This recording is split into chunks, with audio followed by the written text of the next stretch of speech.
أعوذ بالله من الشيطان الرجيم بسم الله الرحمن الرحيم Assalamualaikum warahmatullahi wabarakatuh. Mga kapatid sa pananampalatayang Islam, batid natin ang pagsubok ng Allah ay nasa dalawang uri, sa masama at mabuti. Sinabi ng Allah sa banal na Quran, Kullu nafsin daikatul maut wa nablukum bisyarri wal khair fitnatan wa ilayna turjaun. Sabi ng Allah sa Quran, lahat ng sarili ay makakatikim ng kamatayan at aming susubukan kayo ng masama at mabuti bilang pagsubok sa amin kayo ibabalik. Mga kapatid sa pananampalatayang Islam, paliwanag ni Ibn Kathir, Kala Ibn Kathir fi tafsir al-aya ay naktabirukum bil masaib taratan wa bin ni'amul ukra linandura may yashkur wa may yakpur wa may yasbir wa may yaknit kama kala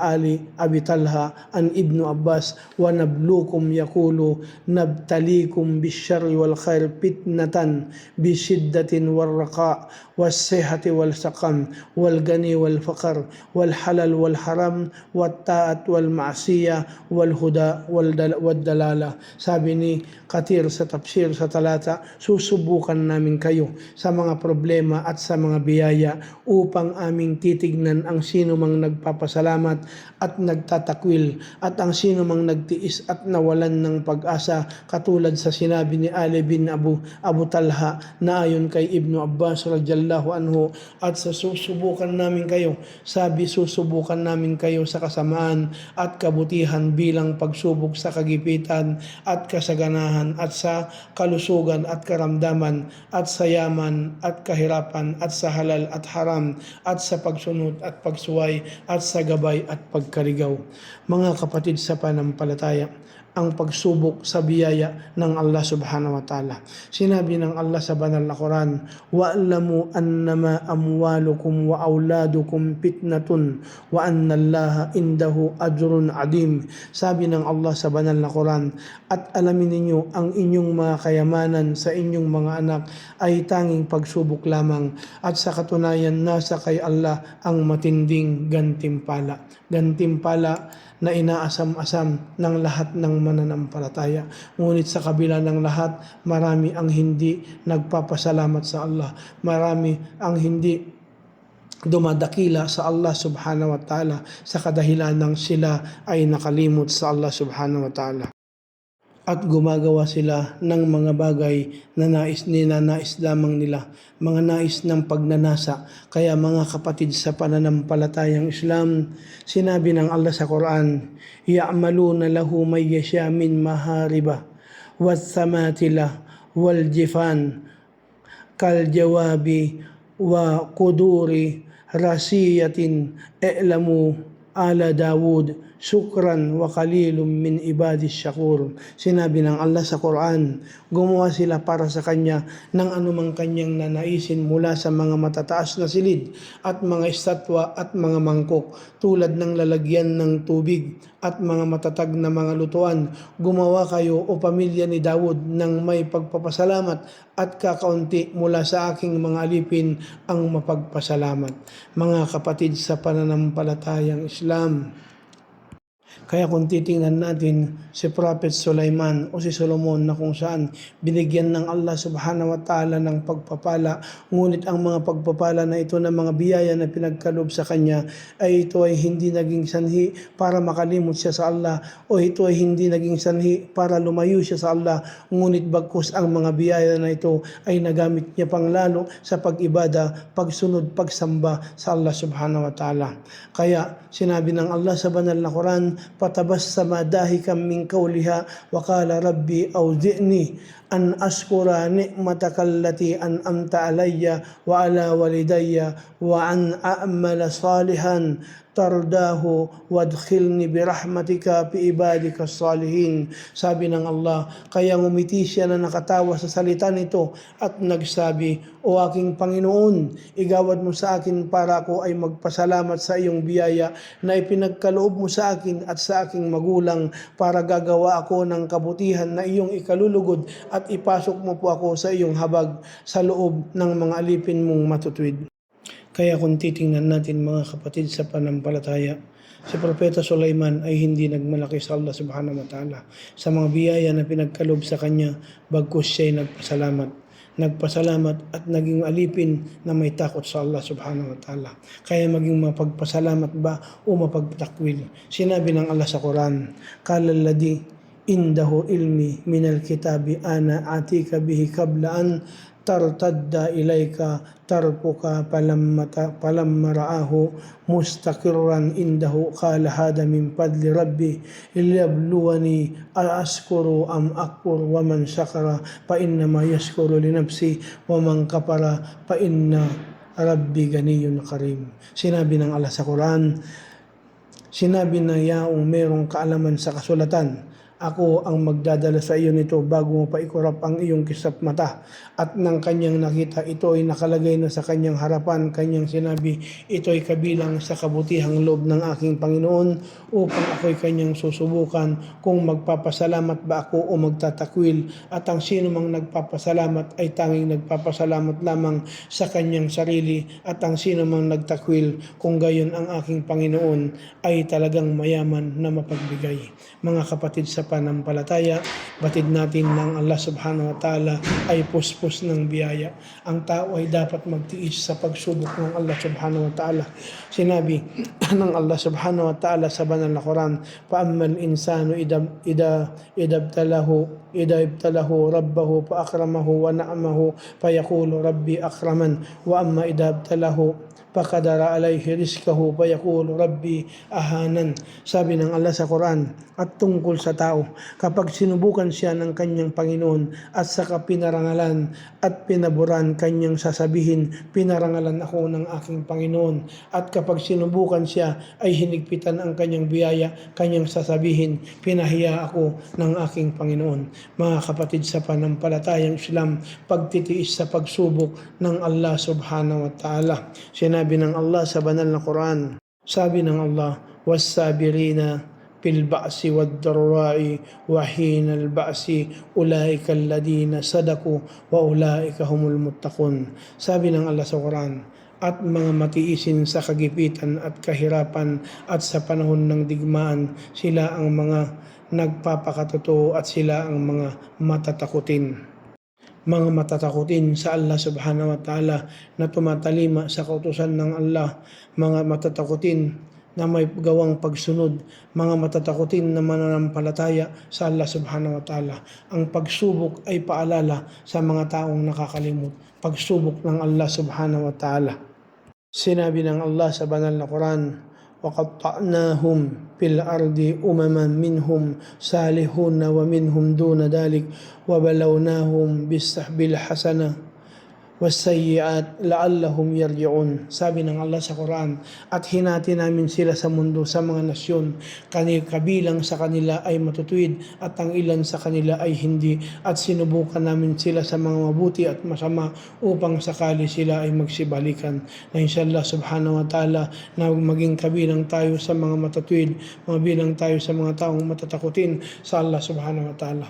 Kaya mga kapatid sa panampalataya, ang biyaya ng Allah subhanahu wa ta'ala ay huwag natin itong aangkinin na dahilan para mapalayo tayo sa palayo tayo sa Allah subhanahu wa ta'ala o dahilan para makalimot tayo sa Allah subhanahu wa ta'ala. Sinabi ng Allah sa banal na Quran, qala innama utituhu ala ilmi indi awalam ya'lam anna allaha qad ahlaka min qablihi minal quruni man huwa ashaddu minhu quwwatan wa aktsaru jam'an wala yus'al an dunubihim mujrimun. Sabi ng Allah sa Quran, sinabi niya, binigyan lamang ako nito dahil saka lamang meron ako. Hindi ba niya nalalaman na talagang winasak ng Allah bago pa sa kanya mula sa mga henerasyon na mas higit pa sa kanya sa lakas at mas marami pang nalikom at hindi tinanong ang mga salarin hingil sa kanilang mga kasalanan. Kaya mga kapatid sa panampalataya, pagsubok ng Allah subhanahu wa ta'ala, kaya hindi lingid sa ating lahat ang kwento patungkol sa pagsubok sa ketongin at bulag at kalbo na kung saan makita natin na na sila'y nakalimot sa Allah subhanahu wa ta'ala. Ang dalawa ay hindi nakapasa sa pagsubok ng Allah at ang isa ay nakapasa sa pagsubok ng Allah subhanahu wa ta'ala. Kaya mga kapatid sa panampalataya, na kung saan ang bulag ay merong takot sa Allah subhanahu wa ta'ala, na hindi nakalimot sa Allah subhanahu wa ta'ala, kaya siya ay nakapasa sa pagsubok ng Allah subhanahu wa ta'ala.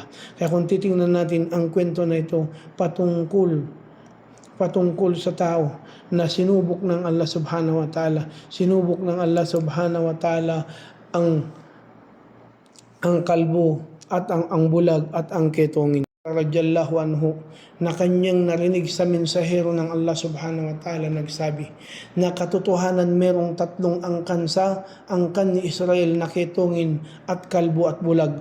Nasagi kay Allah na sila'y kanyang susubukan. Nasabi na kung saan sinubukan sila ng Allah.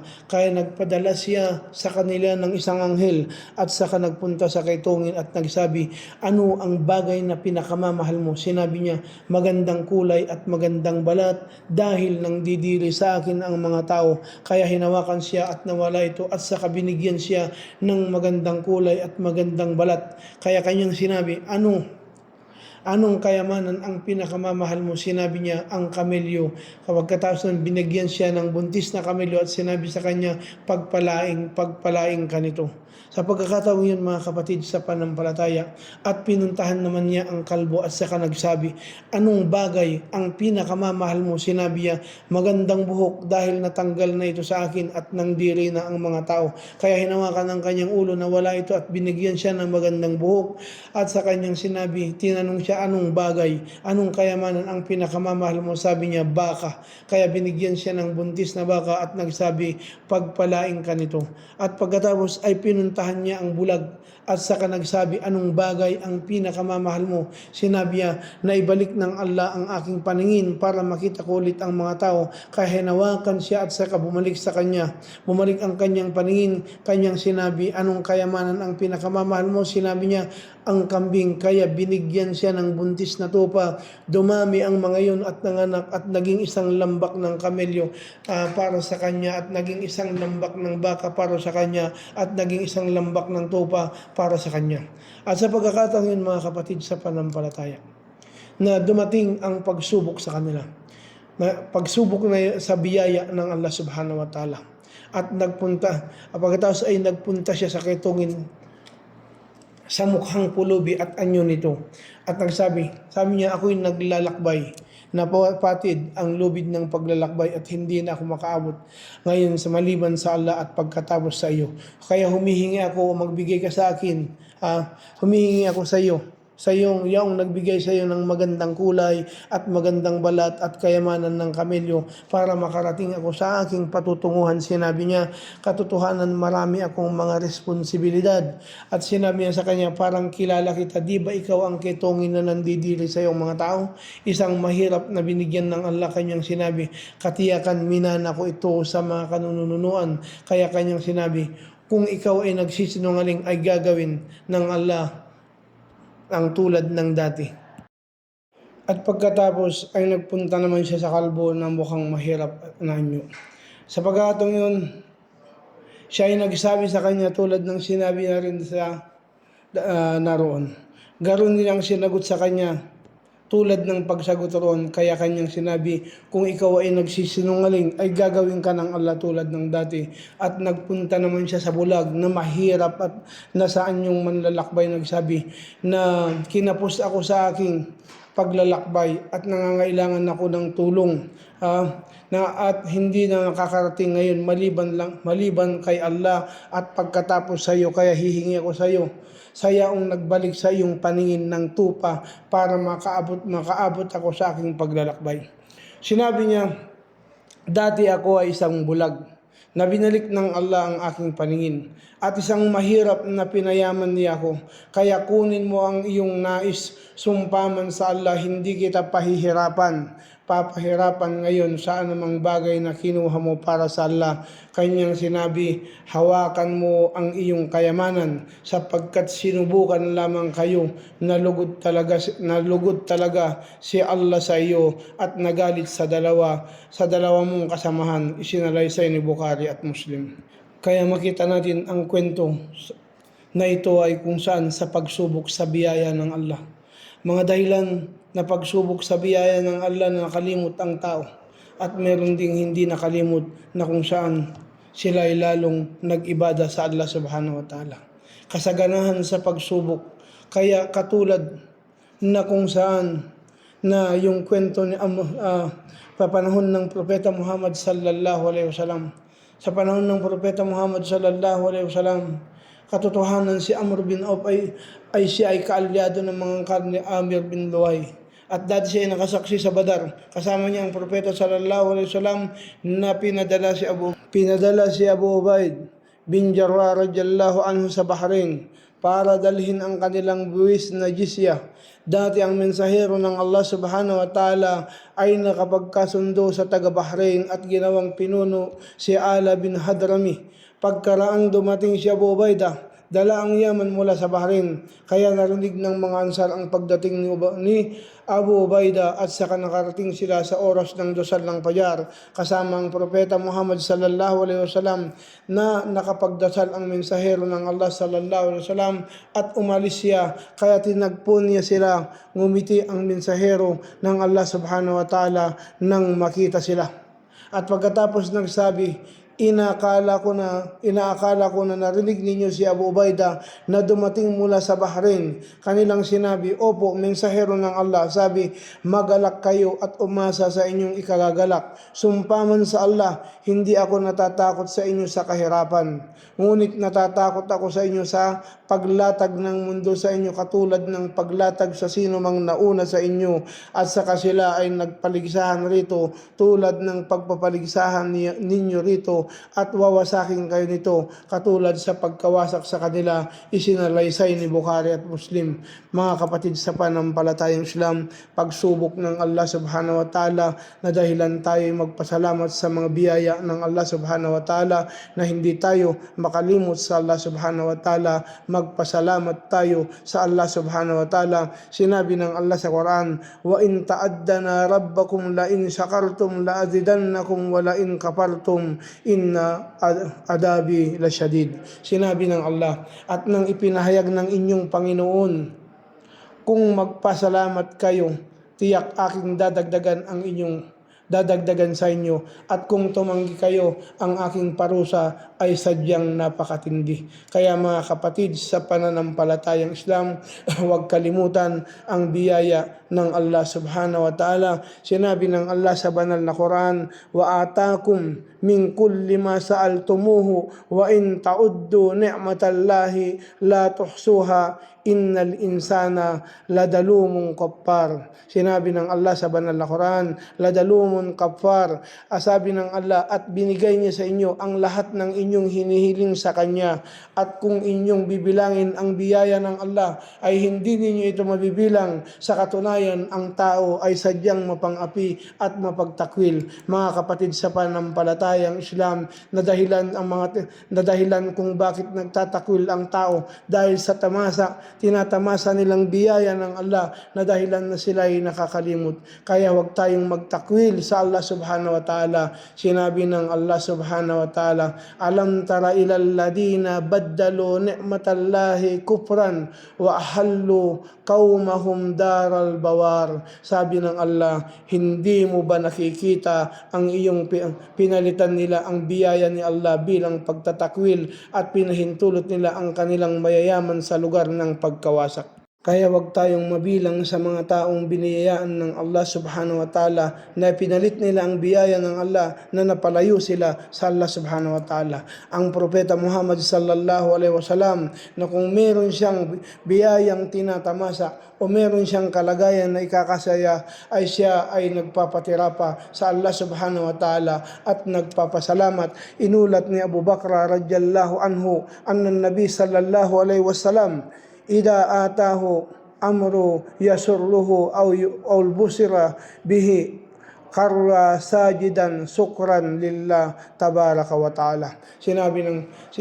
Inulat ni Abu Bakr radhiyallahu anhu, dati ang propeta sallallahu alaihi wasallam, kapag merong dumating sa kanya ang kalagayan na ikasasaya niya o magandang balita, dadapa siya para magpatirapa, para magpasalamat sa Allah. Isinalaysay ni Ibn Majah at ginawang hasan ni Albani. Mga kapatid sa panampalatayang Islam, pagsubok ay pagtiisan. Inulat ni Anas bin Malik radhiyallahu anhu na sinabi ng propeta Muhammad sallallahu alaihi wasallam, a'damul jazaa'i ma'idmil bala wa inna allaha ida ahabba qauman ibtalahum faman radya falahu rida wa man sakhita falahu sukhtu. Sinabi ng propeta sallallahu alaihi wasallam, pinakamalaking gantimpala ay kasama ng pinakamalaking pagsubok. Katotohanan si Allah, kapag minahal ng isang mamamayan ay kanyang susubukan sila, kaya ang sino mang nalugod ay napasa kanya ang kaluguran, at ang sino mang napuot ay mapasa kanya ang pagkapuot. Isinalaysay ni Ibn Majah at ginawang hasan ni Albani.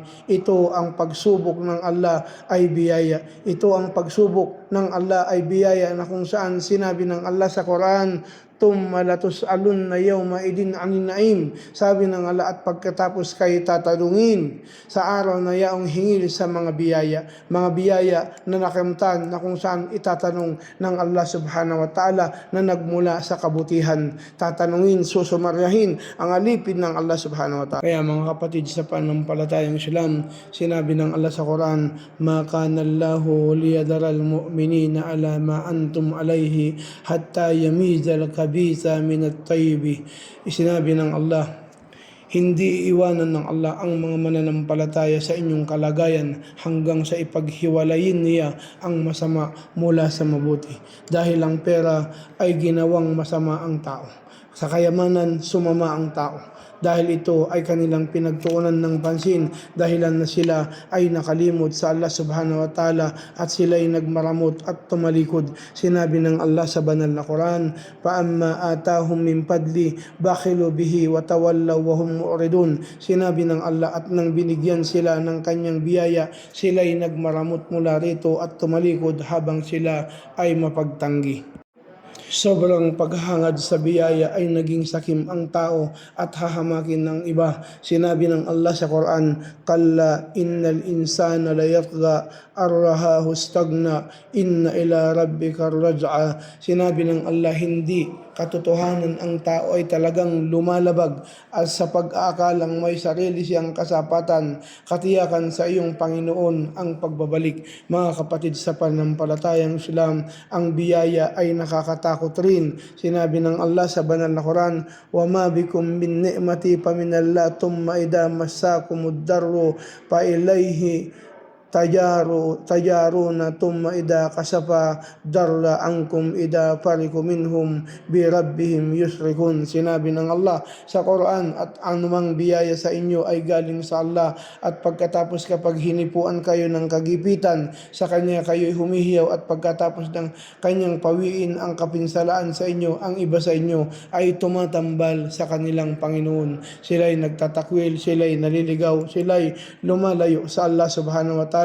Ang biyaya minsan ay nakakapalimot sa Allah subhanahu wa ta'ala, nakakapalimot sa dakilang tagapaglikha.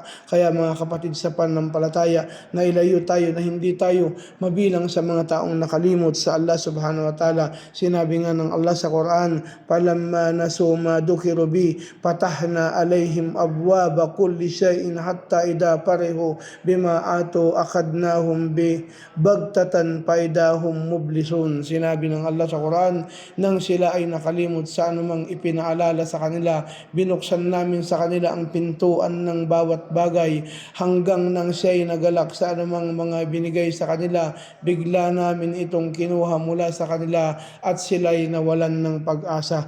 Mga kapatid sa panampalataya, huwag gayahin ang mga naunang pinarusahan. Sinabi ng Allah sa Quran, apalam yasiru fil ardi panduru kayfa kana akibatul ladina min qablihim kanu aktsara minhum ashadda quwwatan wa athara fil ardi fama agna anhum ma kanu yaksibun. Sinabi ng Allah sa Quran, hindi baga sila nagsisilakad sa kalupaan para sa kanilang makikita kung paano ang pangwakas ng mga yaong nauna sa kanila. Dati sila ay mas marami kaysa sa kanila at mas higit pa sa pwersa at mga bakas sa kalupaan, at hindi nakakatulong sa kanila ang anumang dati nilang mga natatamo. Huwag gayahin ang mga naunang pinarusahan.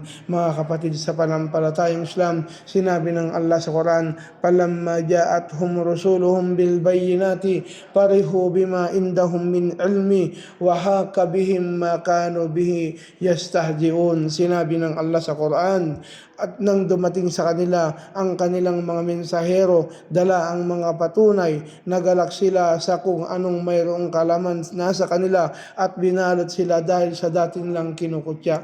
Tandaan, ang pagsubok ay may bunga, pagtaas sa antas tungo sa Allah, pagmamahal ni Allah kapag sinubukan ng isang alipin, pagganap sa paglinis sa mga kamalian at kasalanan, pagsubok sa mundo at pangpagaan sa pagsubok sa kabilang buhay. Mga kapatid sa panampalataya, hilingin natin sa Allah subhanahu wa ta'ala na tayo makaligtas sa pagsubok na kung saan kalugdan tayo ng Allah dito sa mundo at sa kabilang buhay. Assalamualaikum warahmatullahi wabarakatuh.